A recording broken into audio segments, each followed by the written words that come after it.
ചെക്കറി വേൾഡിലേക്ക് എല്ലാവർക്കും സുസ്വാഗതം. എൻ്റെ ഈ മുഖത്ത് കാണുന്ന കുത്തുകുത്തെന്ന് പറഞ്ഞാൽ ചിക്കൻ ബോക്സ് കഴിഞ്ഞതിൻ്റെ ഒരു ആഫ്റ്റർ എഫക്റ്റ് ആണ്. അപ്പോൾ ഇത് കണ്ടിട്ട് ആരും പേടിക്കേണ്ടതെന്ന് വെച്ചിട്ടാണ് ഞാൻ എല്ലാ വീഡിയോയിലും പറയുന്നത്. ഇപ്പോൾ ട്രംപിനോട് ചോദിക്കുകയാണ്, എന്താണ് നിങ്ങൾക്ക് വേണ്ടത്? അപ്പോൾ ട്രംപ് പറയും, ഹോർമൂസ് കട്ട്ലെറ്റ് തുറക്കണം. അപ്പം ഞാൻ ചോദിക്കുന്ന ചോദ്യം ഇതാണ്, അപ്പോൾ ഇവർ യുദ്ധത്തിന് തയ്യാറായിട്ട് വരുമ്പോൾ ഈ ഹോർമൂസ് കട്ട്ലെറ്റ് തുറന്നിട്ട് തന്നെയല്ലേ കിടന്നിരുന്നത്? പിന്നെ എന്തിനാണ് ഇപ്പോൾ യുദ്ധം ചെയ്തതെന്ന് പോലും ട്രംപിന് മനസ്സിലാവുന്നില്ല എന്ന് തോന്നുന്നു. ഇപ്പോൾ ഒരാളെ വധിക്കണം, അപ്പോൾ ആ ആളെ വധിച്ചു, അത് കഴിഞ്ഞിട്ട് എന്തെങ്കിലും ഇപ്പോൾ ഇതിനൊരു കൺക്ലൂഷൻ വേണ്ട. യുദ്ധത്തിന് തോറ്റു എന്ന് പറയാനായിട്ട് പറ്റില്ലല്ലോ ട്രംപിന്.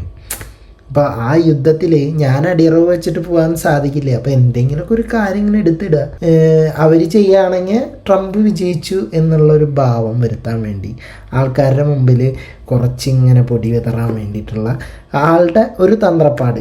ഇപ്പോൾ ഈ ഹോർമൂസ് കട്ട്ലെറ്റ് തുറക്കാനുള്ള US പ്രസിഡന്റിൻ്റെ ഡൊണാൾഡ് ട്രംപിൻ്റെ അന്ത്യശാസനം അവസാനിക്കാനിരിക്കുകയാണ്. എന്താ പറയുക, ഒരു തന്ത്രപ്രധാന നീക്കവുമായിട്ട് ഇറാൻ മുന്നോട്ട് വന്നിട്ടുള്ളത്. രാജ്യത്തെ പ്രധാനമായിട്ടുള്ള ഊർജ നിലയങ്ങൾക്ക് ചുറ്റുമായിട്ട് പ്രതീകാത്മകമായ മനുഷ്യകവചം തീർക്കാൻ വേണ്ടിയിട്ട് യുവജനങ്ങളോട് ഇറാൻ ആഹ്വാനം ചെയ്തിരിക്കുകയാണ്.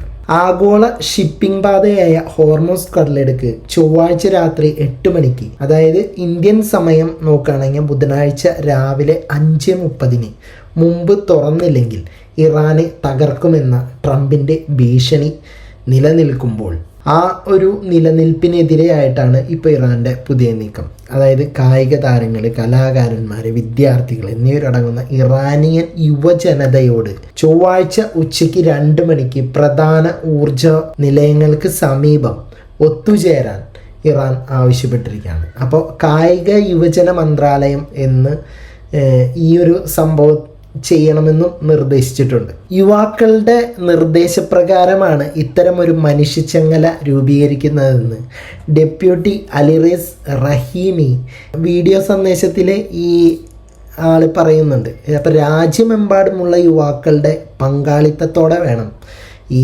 വൈദ്യുതി നിലയങ്ങൾക്ക് ചുറ്റും മനുഷ്യച്ചങ്ങല രൂപപ്പെടുത്തണമെന്ന് അവർ പ്രതീക്ഷിക്കുന്നത്. ഇപ്പോൾ ഇവരിങ്ങനെ ചുറ്റും നിൽക്കുമ്പോൾ എന്തായാലും അമേരിക്കയ്ക്ക്, ട്രംപിന് വേറെ ഒന്നും ചെയ്യാൻ സാധിക്കില്ല.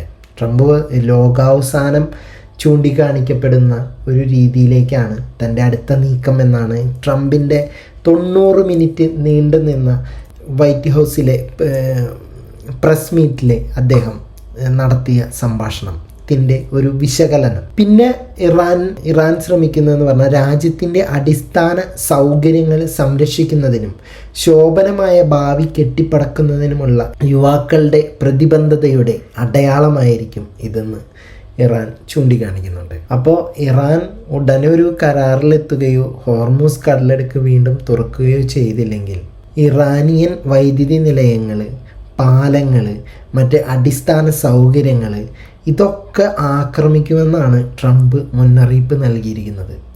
അപ്പോൾ അതിൻ്റെ പിന്നാലെയാണ് ഇറാൻ ഇങ്ങനൊരു നീക്കം നടത്തിയത്. ഇതിപ്പോൾ ഇങ്ങനെ അവിടുത്തെ യുവജനങ്ങൾ ഇങ്ങനെ ഈ സംഭവങ്ങൾക്ക് ചുറ്റോറും പൊതിഞ്ഞ് നിൽക്കുമ്പോൾ, ഒരു മനുഷ്യച്ചങ്ങല തീർത്ത് നിൽക്കുമ്പോൾ ട്രംപിന് എന്ത് ചെയ്യാൻ സാധിക്കും? ട്രംപ് എന്തെങ്കിലും ചെയ്ത് കഴിഞ്ഞ് കഴിഞ്ഞാൽ അത് ട്രംപിനെതിരായിട്ട് തന്നെ ഭവിക്കാൻ സാധ്യതയുണ്ട്. അപ്പോൾ ഇറാൻ്റെ ഒരു കാഴ്ചപ്പാട്, ഇറാൻ അവിടെ ജനങ്ങളോട് പറയപ്പെടുന്നത് ഇങ്ങനെയാണ്: തിളക്കമാർന്ന ഭാവിക്ക് വേണ്ടിയുള്ള ഇറാനിയൻ യുവതയുടെ മനുഷ്യ കവചം.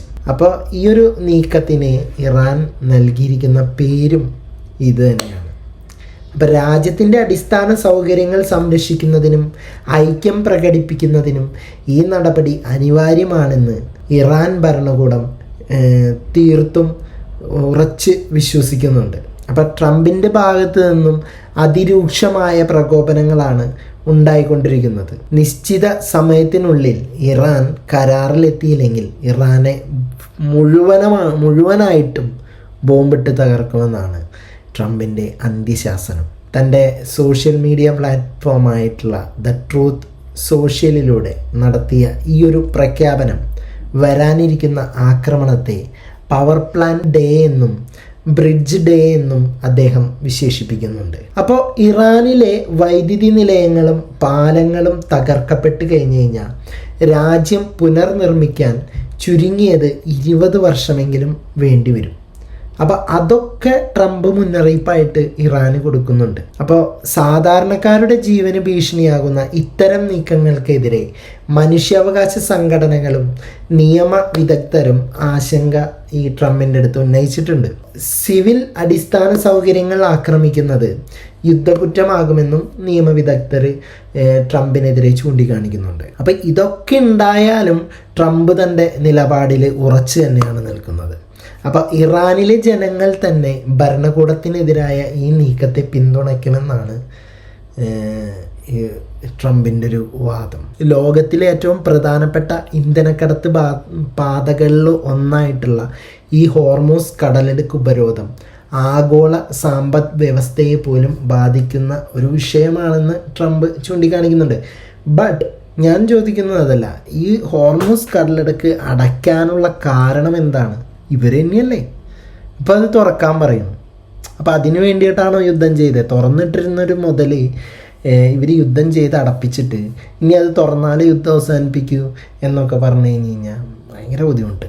അപ്പോൾ ഇതുകൊണ്ടൊക്കെ തന്നെ അടുത്ത ഏതാനും മണിക്കൂറുകൾ ലോകം ആകാംക്ഷയോടെയും ആശങ്കയോടെയുമാണ് ഉറ്റുനോക്കിക്കൊണ്ടിരിക്കുന്നത്. മനുഷ്യ കവചം തീർക്കാനുള്ള ഇറാൻ്റെ നീക്കം അമേരിക്കൻ ആക്രമണത്തെ തടയുമോ അതോ സംഘർഷം കൂടുതൽ രൂക്ഷമാക്കുമോ എന്നത് ഇവിടെ നിർണായകമായിട്ടുള്ള ഒരു കാര്യം തന്നെയാണ്. ആക്രമണങ്ങളിൽ ഇറാനിലെ സാധാരണക്കാരുടെ ജീവൻ നഷ്ടപ്പെടുന്നതിനെ കുറിച്ചുള്ള മനുഷ്യാവകാശ സംഘടനകളുടെ ആശങ്കകളെ ട്രംപ് തള്ളിക്കളഞ്ഞിട്ടുണ്ട്.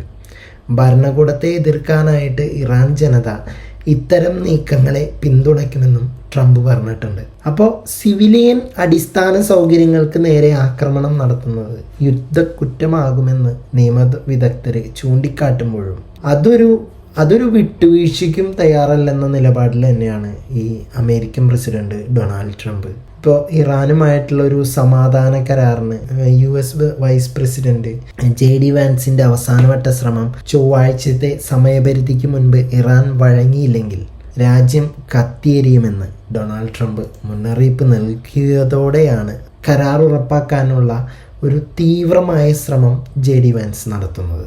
ഇപ്പോൾ പാകിസ്ഥാൻ മധ്യസ്ഥതയിൽ ഞായറാഴ്ച രാത്രി നടന്നിട്ടുണ്ടായിരുന്ന ചർച്ചകളിൽ ഉടൻ വെടിനിർത്തൽ പ്രഖ്യാപിക്കണമെന്നും തുടർന്ന് 15 മുതൽ 20 ദിവസത്തിനുള്ളിൽ കൂടുതൽ ചർച്ചകൾ നടത്തണമെന്നും ഈ JD വാൻസ് ആവശ്യപ്പെട്ടിട്ടുണ്ടായിരുന്നു. അപ്പോൾ ചൊവ്വാഴ്ച രാത്രി 8 മണിക്ക് മുൻപ് കരാറിലെത്തിയില്ലെങ്കിൽ ഇറാൻ ആണവ കേന്ദ്രങ്ങൾ മാത്രമല്ല ജനവാസ മേഖലകളിലെ അടിസ്ഥാന സൗകര്യങ്ങൾ കൂടി തകർക്കുമെന്നാണ് ട്രംപിൻ്റെ ഭീഷണി. ഇയാൾക്ക് ഭീഷണിപ്പെടുത്താൻ പ്രത്യേക കഴിവാട്ടോ. ഇപ്പോൾ പാകിസ്ഥാൻ മധ്യസ്ഥതയിൽ തയ്യാറാക്കിയ സമാധാന പദ്ധതിക്ക് പ്രസിഡന്റ് ട്രംപിൻ്റെ ഔദ്യോഗികമായിട്ടുള്ള അംഗീകാരം ഇതുവരെ ലഭിച്ചിട്ടില്ലെന്നാണ് വൈറ്റ് ഹൗസ് വക്താവ് അറിയിച്ചിരിക്കുന്നത്. ഈ ഒരു കരാറ് നടപ്പിലായാലും തന്ത്രപ്രധാനമായ ഹോർമൂസ് കടലിടുക്ക് ഉടൻ തുറക്കാൻ സാധ്യതയില്ലെന്നും ഈ റിപ്പോർട്ടുകളൊക്കെ നമുക്ക് സൂചന തരുന്നുണ്ട്. ഈ പാകിസ്ഥാൻ സൈനിക മേധാവി മറ്റേ അസിം മുനീർ പിന്നെ JC വാൻഡ് പിന്നെ ട്രംപിൻ്റെ പ്രത്യേക പ്രതിനിധി സ്റ്റീവ് വിറ്റ്കോഫ് എന്നിവരുമായി നടത്തിയിട്ടുള്ള രഹസ്യ ചർച്ചയിലൂടെയാണ് ഈ ഒരു പദ്ധതിക്ക് രൂപം നൽകിയിരിക്കുന്നത്. ഇറാനെ പ്രതിനിധീകരിച്ചിട്ട് ഒരു വിദേശകാര്യമന്ത്രി അബ്ബാസ് അരാഗ്ചിയും ചർച്ചകളിൽ പങ്കെടുത്തിട്ടുണ്ടായിരുന്നു. ഈ യുദ്ധത്തിൻ്റെ ഒരു ഭീഷണിയെ തുടർന്നിട്ടൊക്കെ ഈ എണ്ണ വിപണിയിൽ വലിയ ചാഞ്ചാട്ടമാണ് അനുഭവപ്പെട്ടിരുന്നത്. പറയുകയാണെങ്കിൽ ക്രൂഡ് ഓയിൽ വില നേരിയ തോതിൽ കുറഞ്ഞെങ്കിലും ഇപ്പോഴും ബാരലിന് $100 മുകളിലാണ്. അപ്പോൾ ഈ സംഘർഷം ആരംഭിച്ചതിന് ശേഷം അമേരിക്കയിൽ പെട്രോൾ വില ഗണ്യമായിട്ട് വർദ്ധിച്ചിട്ടുണ്ട്. ഇപ്പോൾ നിലവിലെ ഗാലന് $4.10 ശരാശരി വില. ഇത് യുദ്ധത്തിന് മുൻപുള്ളതിനേക്കാൾ ഒരു $1 കൂടുതലാണ്. അപ്പോൾ ഈ സംഘർഷം ആരംഭിച്ചതിന് ശേഷം അമേരിക്കയിൽ പെട്രോൾ വില ഗണ്യമായിട്ട് വർദ്ധിച്ചതിൽ ട്രംപിനും വലിയ പങ്കുണ്ട്. ഇപ്പോൾ ഈ ലോകം മുഴുവൻ ഒറ്റുനോക്കുന്നത് ഈ ഹോർമൂസ് കടലിടുക്ക് തുറക്കുന്നതും ഇറാൻ്റെ ആണവ കേന്ദ്രങ്ങളെ ബാധിക്കാത്ത തരത്തിലുള്ള വെടിനിർത്തലുമാണ്. അപ്പോൾ ഈ ചർച്ചകളിലൊക്കെ ഉണ്ടായിരുന്ന ഒരു പ്രധാന ലക്ഷ്യവും അത് തന്നെയാണ്. എന്നാൽ ഇപ്പോൾ ഈ ചൊവ്വാഴ്ച രാത്രി 8 മണിക്ക് ട്രംപ് നൽകിയിരിക്കുന്ന സമയപരിധിക്ക് മുൻപ് ഈ കരാറിൽ അന്തിമ തീരുമാനം ഉണ്ടാകുമോ എന്നതും ഈ ലോകം ഉറ്റുനോക്കിക്കൊണ്ടിരിക്കുകയാണ്. ഈ വെടിനിർത്തൽ നിർദ്ദേശങ്ങളോട് പ്രതികരിക്കുന്നതിനിടയിൽ തങ്ങളുടെ താല്പര്യങ്ങൾ സംരക്ഷിക്കുന്ന ആവശ്യങ്ങളും നിലപാടുകളും മധ്യസ്ഥൻ വഴി ഇറാൻ അറിയിച്ചിട്ടുണ്ട്. ഈ ട്രംപിൻ്റെ സമ്മർദ്ദങ്ങൾക്കോ സമയപരിധികൾക്കോ ഇറാൻ വഴങ്ങില്ലെന്നും റിപ്പോർട്ടുകൾ നമുക്ക് സൂചിപ്പിക്കുന്നുണ്ട്. അപ്പോൾ ഇതിൽ നിങ്ങളുടെ അഭിപ്രായങ്ങൾ എന്താണെങ്കിലും താഴെ കമൻറ്റ് ബോക്സിൽ രേഖപ്പെടുത്തുക. പോയി വരാം അടുത്തൊരു വീഡിയോയുമായിട്ട്.